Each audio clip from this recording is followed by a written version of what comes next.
Today, we're diving into a really powerful piece from the Macro Butler's newsletter.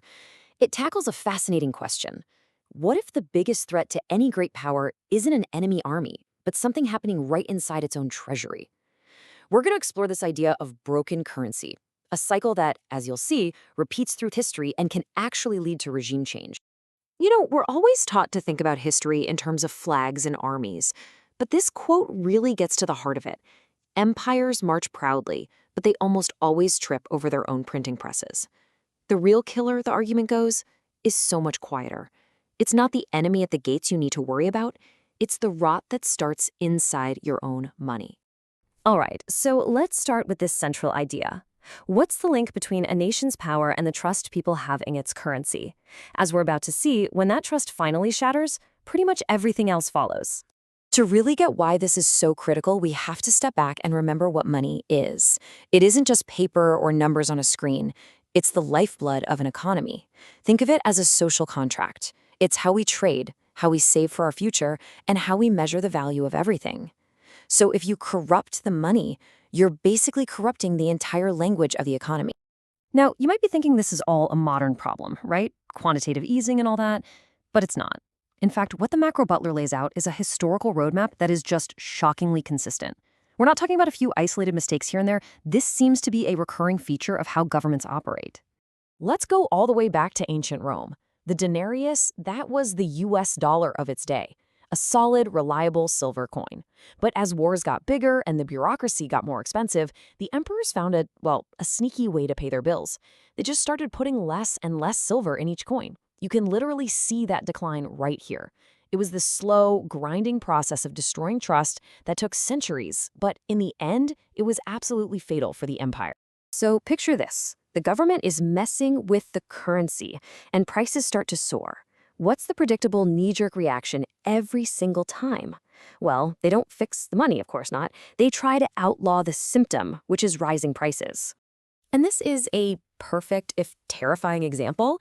Emperor Diocletian literally made it illegal for prices to go up. And the punishment, the death penalty. So what happened? Did everything get cheaper?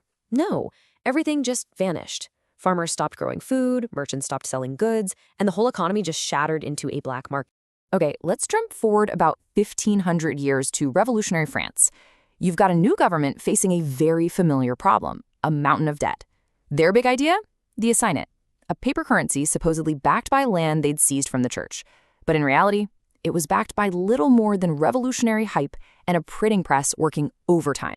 And guess what? The result was almost a carbon copy of what happened in Rome.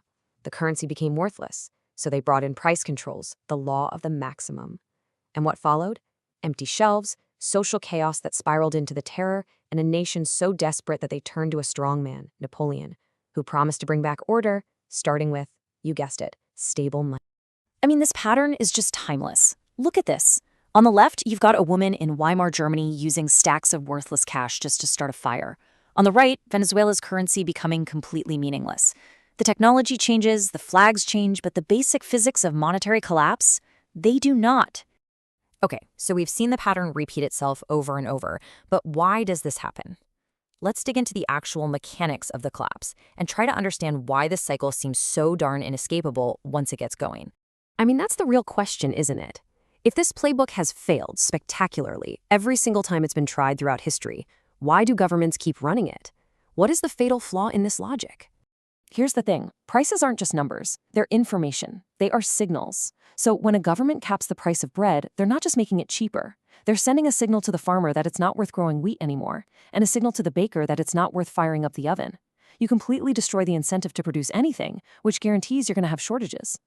And that leads to this inevitable sequence, this chain reaction. It all starts with the government spending way more than it has. It covers the difference by just creating new money out of thin air. That, of course, causes inflation.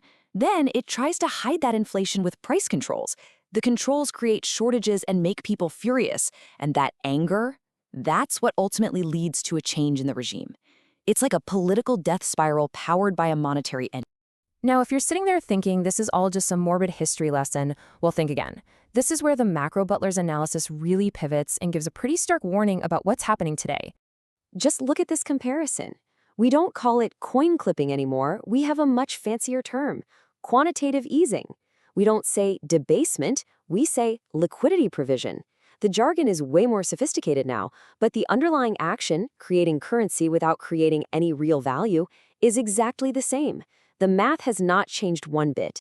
And this chart, which the Macro Butler calls the chaos index, it's basically a measure of market volatility and political instability. It suggests that just beneath the surface of all the everything is fine talk, the pressures are building.